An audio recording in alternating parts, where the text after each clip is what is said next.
What's up, guys? So today we're doing brakes on a 2009 Subaru Legacy. I'm just doing the front ones. We're doing rotors and brake pads. This probably applies to other years of Subaru, but I mean, they're pretty much all the same. There's your basic tools that you'll need. You'll obviously need a jack. I think the lug nuts are 19 millimeter. Of course, there's a torque wrench. They make tools to push the caliper back end, but a C-clamp works. I ended up buying cheapy brakes for this because it's just a beater car. It's Detroit axle. If you need the parts numbers, I can send that. They send you brake fluid and brake cleaner as well. So first step you'll want to do is go ahead and pull the wheel off, and then I'll show you a video of pulling the caliper and the caliper holder off. Okay, so once the vehicle's been jacked up, it is actually a 19 millimeter. My jack sucks, so I end up using jack stands. The thing sinks, but it's safety too. I mean, nobody wants to lose a leg. But now, of course, if you don't have an impact, you'll have to use a breaker bar for this because they're going to be torqued down to about 80 or 90 foot-pounds. So once the wheel comes off, it should look like this. There is 2 bolts that hold the caliper on. There's this bolt, and it's going to be kind of dark, but this bolt right here. I guess you could pull the whole assembly off, but I'm just going to go ahead and pull the caliper off now while it's the bracket's on. It's probably going to be easier. These brakes aren't actually a year old, but my wife's kind of hard on them. So while you're in here, it's also a good time to check stuff like tie rod ends, anything like that, sway bar links, to make sure that there's no excessive movement, make sure everything's safe. So once the caliper's off, it actually has 2 14 millimeter bolts. I don't know if I said that or not.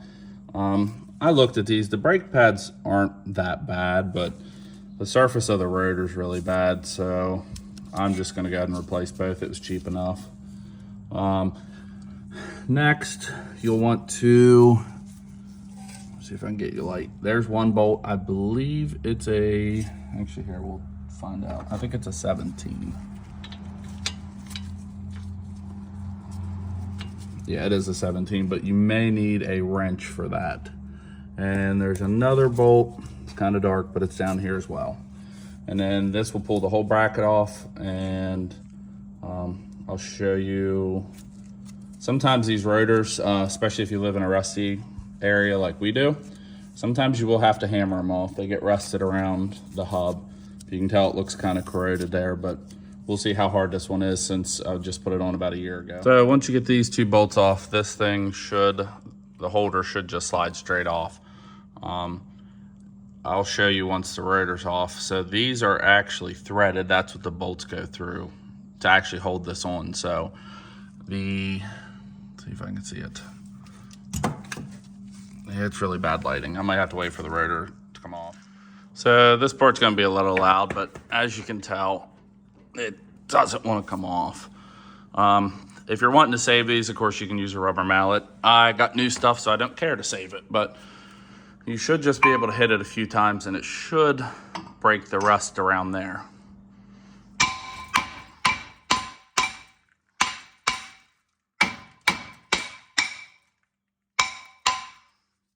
And then you can give it a few hits from the back.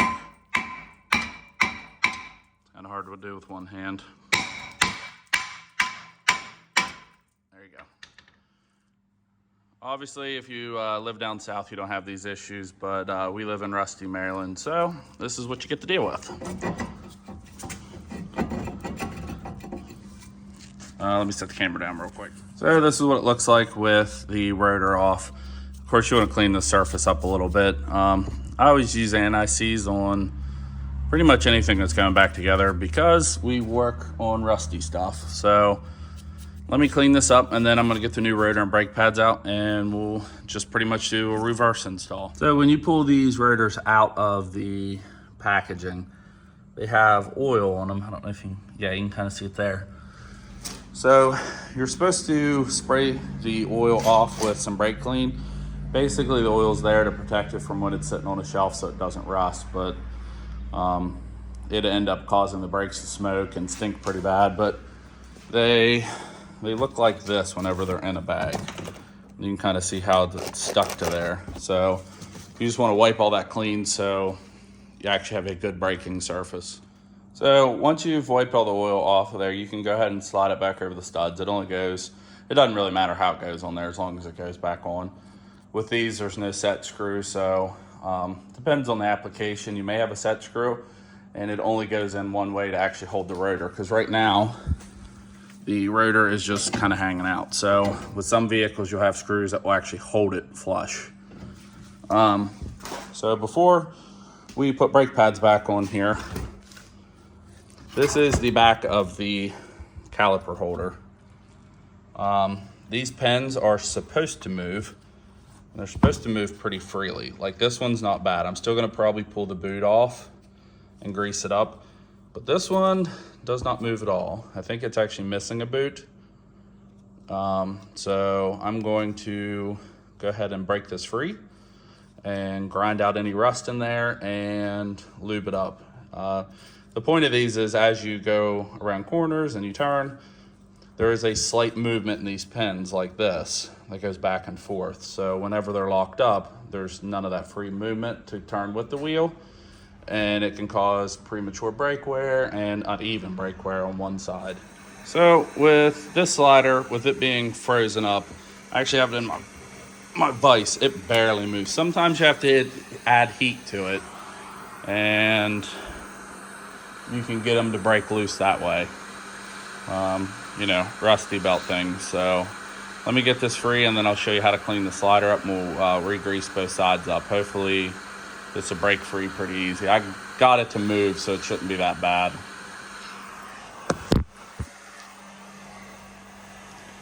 All right, I still have the torch going, but we're to a point now where with the vice grip, as you could tell,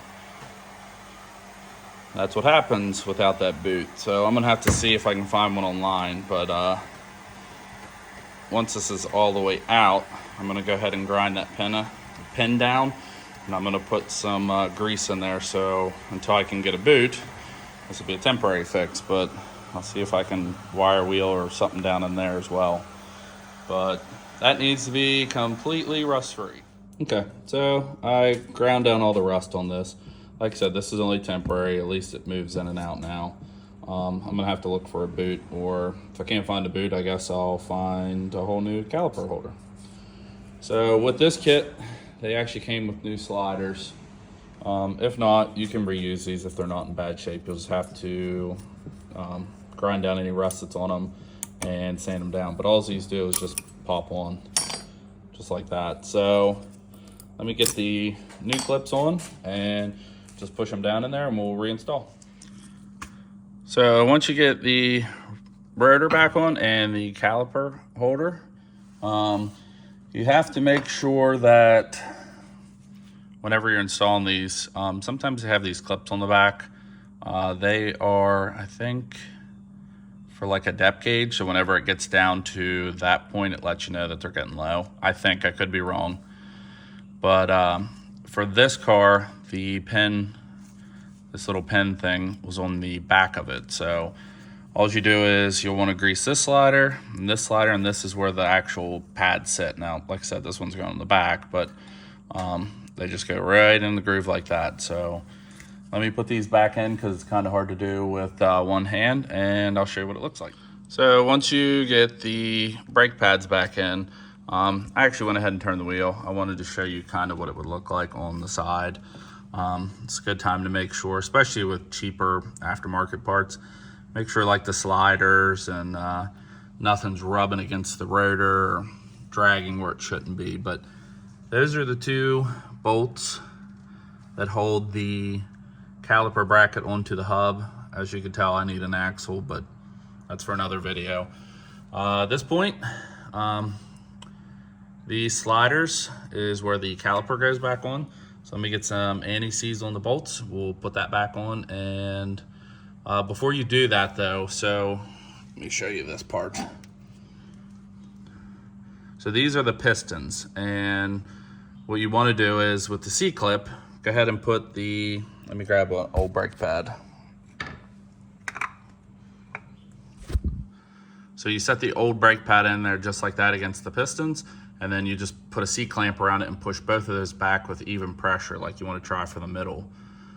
They do have tools for this, but a C-clamp works as long as you're not being rough on it. So let me get it put back together, and we'll put the wheel back on. So now that everything has been put back together, the caliper's been bolted back down, and you can put the wheel back on, and once it's on the ground, you can torque it. Usually I will do a star pattern like this, and then go all the way back around. Each car is going to be a little different with brakes. Each manufacturer has its own torque specs. I have to check that for the wheels, for the brake, as far as the caliper holders and the caliper itself, the bolts. So once you get both sides on, you're supposed to bed these in. There's different ways of doing that. That's also a preference thing. And then that's pretty much about it. You can dispose of the old stuff. There's tools everywhere, but mine got replaced because I guess the rotor failed before the brake pads did, which is kind of a shame because they're not even a year old. But if you got any questions or comments, go ahead and put them in the comment section.